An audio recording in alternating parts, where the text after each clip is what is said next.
আজকে আমার আলোচনার বিষয় আবারও ফিরবে যৌবন, দুটি হোমিওপ্যাথি ঔষধ এবং পুষ্টিকর খাবারে। দেশের এবং প্রবাসের ভাই বোনদের প্রতি সালাম। আসসালামু আলাইকুম। আমি প্রভাষক ডাক্তার রিক্তা পারভিন, হোমিওপ্যাথি এবং আয়ুর্বেদিক চিকিৎসক। অনেক বয়স্ক পুরুষ, বিশেষ করে 40-এর পরে যে যৌন অক্ষমতায় ভুগতে থাকে, তা এদের একটা ধারণা থাকে যে তারা এই যৌন অক্ষমতা থেকে আর ফিরবে না, কারণ তাদের বয়স হয়ে গেছে। বয়স হয়ে গেলে তো এটাও সঙ্গে সঙ্গে নষ্ট হয়ে যায়। সেটা 40, 45, 50, 60, 70। আমার কাছে কিন্তু অনেক 80 বছরের বৃদ্ধ কিন্তু চিকিৎসার জন্য আসছেন। আর চিকিৎসা যে শুধুমাত্র 20, 25, 30, 40 বছর বয়সের পুরুষের হবে এমন না, কারণ পুরুষের সেক্স কখনো নষ্ট হয় না। একজন পুরুষ চাইলে মৃত্যুর 1 মিনিট আগেও বাচ্চা দিতে পারেন, যদি তাদের সেক্স হরমোন, শুক্রাণু, গ্লুকোজ, ফ্রুক্টোজ সঠিক পরিমাণে থাকে। তো সেহেতু বয়স্ক লোকেরও কিন্তু যৌন চাহিদা থাকে এবং একই রকম থাকে, নষ্ট হয় না। তো পুরুষের সেক্স হরমোন সাধারণত 25-এর পরে যে কমতে থাকে, সেটা যে বয়সে হোক না কেন। তো তখন এই 35, 25, 40-এর মতো 60, 70 বছর বয়সে পুরুষেরও চিকিৎসা আছে।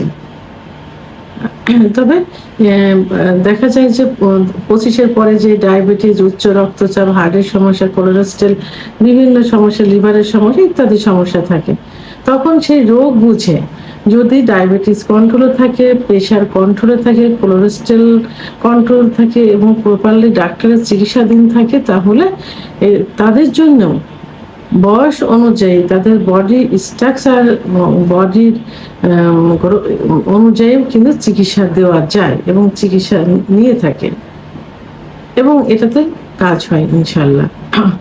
তো আমি আজকে 40-এর পরে যেসব পুরুষের যৌন চাহিদা কমে যায় এবং যারা হতাশায় ভোগে যে আমাদের চিকিৎসাতে কাজ হবে না, চিকিৎসা নিব না, তাদের উদ্দেশ্যে আমি আজকে কিছু খাবার এবং 2টা ওষুধ বলবো। এটা যে শুধু বয়স্কদের জন্য সেটা না, এটা যে কোনো বয়সেও এইটা খেতে পারে, এই ওষুধ খেতে পারে এবং পুষ্টিকর খাবার। সাধারণত বাইরের দেশে এবং যারা একটু সচেতন, ওষুধ খেতে চায় না, ন্যাচারাল খাবার খেয়ে যারা শরীর ভালো রাখতে চায়, তারা যে কোনো তাদের বয়সে এই খাবারগুলো খেতে পারে। সাধারণত ফ্যামিলিগতভাবে কিছু ঐতিহ্য আছে, কিছু ফ্যামিলি আছে যারা ওষুধের প্রতি অতটা আগ্রহ না, ন্যাচারাল কিছু খাবার তাদের থেকে থাকে কমন, যে এইটা খেলে এই রোগটা থেকে হবে না, এইটা খেলে এইটা হবে। তারা সেই ন্যাচারাল খাবারগুলো কিন্তু অলওয়েজ টাইম তাদের খাবারের টেবিলে অথবা নিজস্ব খাটের পাশে ওইগুলো রেখে দেয়। তাদের ওয়াইফ, ফ্যামিলি সবাই সেগুলো তৈরি করে নিজেরা খায় এবং সেইভাবে ফ্যামিলির সবাইকে খাইতে দেয়। যেমন এখন যে মেথি দানা কিন্তু অনেকেই বাসায় রাখে, গ্যাসের জন্য রাখে, সেক্সুয়াল জন্য রাখে, কিশমিশ রাখে, মধু রাখে, কালো জিরা রাখে, এগুলো কিন্তু কমন। তো আজকে আমি কিছু খাবার বলবো, এমন কিছু খাবার যে খাবারগুলো অল্প বয়সের পুরুষেরাও খেতে পারে। তবে 40-এর পরে যদি নিয়মিত এই খাবারগুলো প্রতিদিনের খাদ্য তালিকায় রাখা যায়, যে শখের বসে খাবো এমন না, শরীর ভালো রাখার জন্য, সেক্সুয়াল লাইফটা ভালো রাখার জন্য সেটা খেতে হবে। তা না হলে এখন দেখবেন যে বয়স্ক যে পুরুষ, সে পুরুষরা পরকীয়ায় যাচ্ছে, তাদের যে ওয়াইফ থাকে তারা পরকীয়ায় লিপ্ত হচ্ছে, কারণ যৌন চাহিদা এটা একটা জৈবিক চাহিদা, এটা সবার মাঝেই থাকে। হ্যাঁ, যে কারণে স্বামী স্ত্রীর গন্ডগোল হচ্ছে। আবার স্বামী স্ত্রীর সম্পর্ক যেটা যত ভালো থাকে, এই যৌন লাইফে যারা সুখী তাদের থাকে, তাদের সম্পর্কটা কিন্তু মজবুত থাকে। ভালোবাসা আলাদা একটা বিষয়, ভালোবাসা তো ভালোবাসায়, তার সঙ্গে কোনো তুলনা হয় না, কিন্তু স্বামী স্ত্রীর ভালোবাসার বহিঃপ্রকাশ কিন্তু সর্বশেষ পর্যায়ে যে হয় কিন্তু যৌন মিলনের মাধ্যমে। আমি প্রথমে যে খাবারটি বলবো, আসলে সব খাবার কিন্তু সিজনালি হয় না, সব সিজনের সব খাবার কিন্তু হয় না। তো সিজনালি যে খাবার হবে, যে ফলমূল, যে সবজি, সে সবজি ফলমূলগুলো খেতে হবে। এর মধ্যে একটা গুরুত্বপূর্ণ যে ফল সেটা হলো তরমুজ। তরমুজ এমনই একটা ফল যে ফল খেলে যৌন চাহিদা, যৌন উত্তেজনা খুব বেড়ে যায় এবং ব্লাড সার্কুলেশনটা বেড়ে যায়। কারণ তরমুজের ভিতর সিট্রোনিল অ্যামাইনো অ্যাসিড থাকে, যার কারণে ব্লাড সার্কুলেশনটা বেড়ে যায়। এই জন্য এই যখন তরমুজের সিজনটা আসবে তখন পর্যাপ্ত পরিমাণ তরমুজ খেতে হবে। এবং আরেকটা যে খাবার সেটা হলো চকলেট। এই চকলেট কিন্তু যে ছোট বাচ্চারা যে শুধু খাবে শুধু এটা না, এই চকলেটটা ডার্ক চকলেট, কালো ধরনের যে চকলেট থাকে, চকলেটগুলো দেখবেন চৌকা অনেক বড় থাকে এবং সেখানে চৌকা আকৃতির থাকে। তো এই চৌকা আকৃতির চকলেট অনেক খেতে হবে সেটা না, প্রতিদিন 2 পিস খেলেই হবে।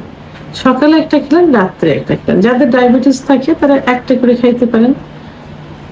এই এই ডার্ক চকলেটে পর্যাপ্ত পরিমাণে L-আর্জিনিল অ্যামাইনো অ্যাসিড থাকে, যেটা যারা হতাশায় ভুগতে থাকে তাদের জন্য খুব ভালো কাজ করে থাকে। আর এবং ব্লাড সার্কুলেশনটা বেড়ে দেয়, শরীর মন সতেজ হয়, যৌন চাহিদা বেড়ে যায় এবং উত্থানটা বেড়ে যায়। এই জন্য চকলেটটা খাবারের মধ্যে, খাবারের তালিকায় রাখতে হবে।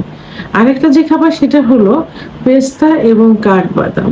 এটা একটু ব্যয়বহুল, তবে আহামরি কিন্তু ব্যয়বহুল না, অনেকেরই সাধ্যের মধ্যে থাকে।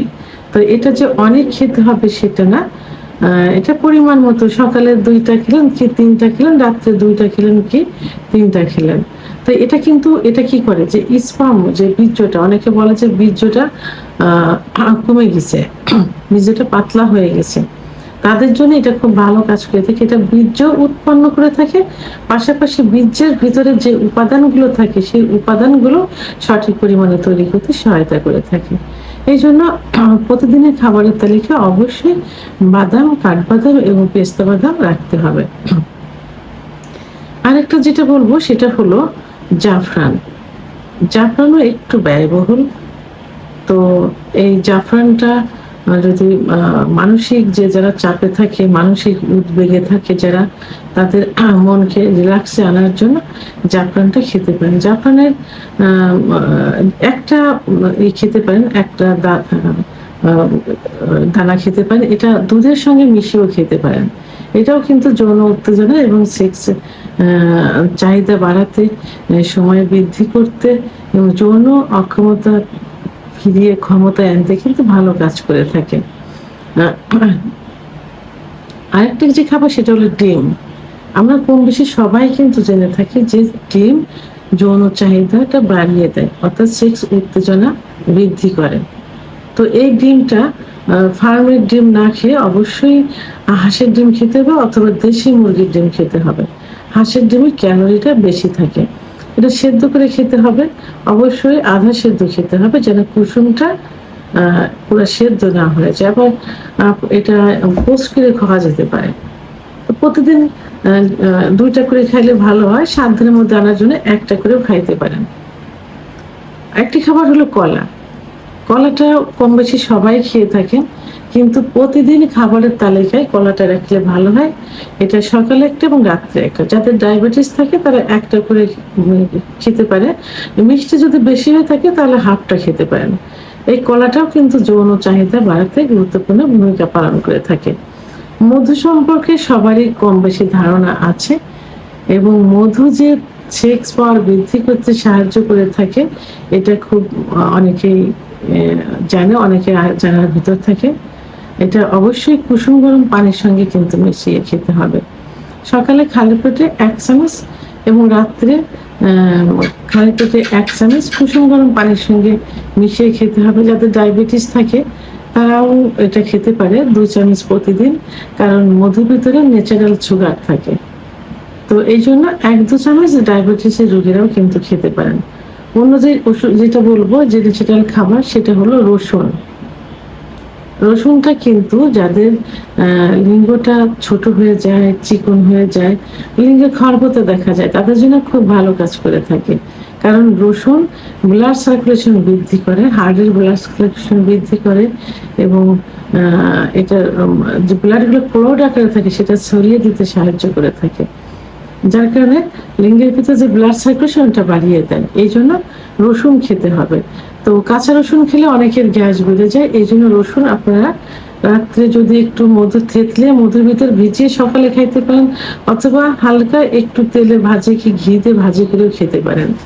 তা আমি এখন যে খাবারগুলো বললাম, এই খাবারগুলো যদি কেউ নিয়মিত খেয়ে যায়, বিশেষ করে আমি বলবো যাদের একটু বয়স হয়ে গেছে, আমাকে অনেকেই প্রশ্ন করে থাকেন যে 60 বছর বয়স, 65 বছর বয়স, কি 70-80 বছর বয়স, তা আমাদের কোনো ওষুধ আছে কিনা। তাদেরকে আমি প্রথমেই বলবো যে খাবার আমি বললাম, এই খাবারগুলো আপনারা প্রতিদিনের খাবারের তালিকায় সকালে বিকালে রেখে দেন, তাহলে দেখবেন কোনো ওষুধে লাগবে না।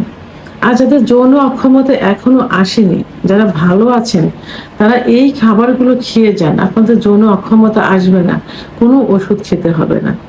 তো এখন যে খাবারগুলো বললাম, এই খাবারের পাশাপাশি আপনারা 2টা ওষুধ বলবো, এই 2টা ওষুধ হোমিওপ্যাথি ওষুধ 1 থেকে 3 মাস পর্যন্ত সেবন করে যাবেন।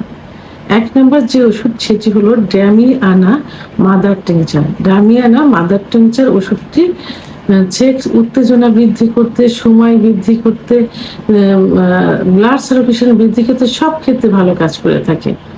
ওষুধটি 15 ফোঁটা ঠান্ডা পানি সহ দিনে 3 বার সেবন করতে হবে, খাবার আধা ঘন্টা আগে অথবা আধা ঘন্টা পরে। এটা ঠান্ডা পানির ভিতর দিয়ে খেতে হবে 1 থেকে 3 মাস পর্যন্ত, কোনো কোনো ক্ষেত্রে 6 মাস পর্যন্ত লেগে যেতে পারে। দ্বিতীয় যে ওষুধটা বলবো সেটা হলো ashwagandha mother tincture. Ashwagandha mother tincture বীর্য উৎপাদন করতে, শুক্রাণু উৎপন্ন করতে সাহায্য করে থাকে। যারা পুরুষ বন্ধাত্বে পরিণত হয় তাদের পুরুষ বন্ধাত্ব দূর করতে সাহায্য করে, বীর্যকে গাঢ় করে, অর্থাৎ বীর্যের ভিতরে উপাদানগুলো সঠিকভাবে তৈরি করে। এটা অল্প বয়সের থেকে, বিশেষ করে যারা একটু বয়স্ক 40-এর পরে, যে আপনি এটা প্যাটার্ন হিসাবে ব্যবহার করতে পারেন। মাঝে মাঝে খেয়ে যাবেন, ভালো আছে, ভালো হয়ে গেছে, তারপরে মাঝে মাঝে খেয়ে যাবেন। আপনাদের যৌবন কখনো আর শেষ হবে না, অর্থাৎ সেক্স কখনো কমবে না, সেক্স হরমোন কখনো কমবে না, যৌন অক্ষমতা আসবে না। তো এই ওষুধটি অবশ্যই কুসুম গরম পানির ভিতর দিয়ে খেতে হবে, 15 ফোঁটা করে, খাবার আধা ঘন্টা আগে অথবা আধা ঘন্টা পরে। 1 থেকে 3 মাস পর্যন্ত সেবন করা যেতে পারে। ওষুধ দুটি অবশ্য জার্মানির ওষুধ হতে হবে, বিশ্বস্ত জায়গা থেকে নিতে হবে, কারণ হোমিওপ্যাথি ওষুধ দেখতে সব একই রকম, এবং চিলগাল অবস্থায় নিতে হবে। পারলে যে ডাক্তারের চিকিৎসা নেবেন, ডাক্তারের থেকে ওষুধ নেওয়ার চেষ্টা করবেন, কারণ ডাক্তার সবসময় নিজের ক্যারিয়ার বজায় রাখার জন্য হলে সর্বোচ্চ ভালো ওষুধ দেওয়ার চেষ্টা করবেন। আর ওষুধ দুটি 1 থেকে 3 মাস এবং প্রয়োজনে 6 মাস পর্যন্ত খাওয়া যেতে পারে, এবং মাঝে মাঝে খাওয়া যেতে পারে। ভিডিওটি সম্পর্কে যদি কোনো মতামত থেকে থাকে অবশ্যই কমেন্টসের মাধ্যমে জানাবেন। ভিডিওটি ভালো লাগলে লাইক, কমেন্ট, সাবস্ক্রাইব করে আমার সঙ্গে থাকুন। আল্লাহ হাফেজ।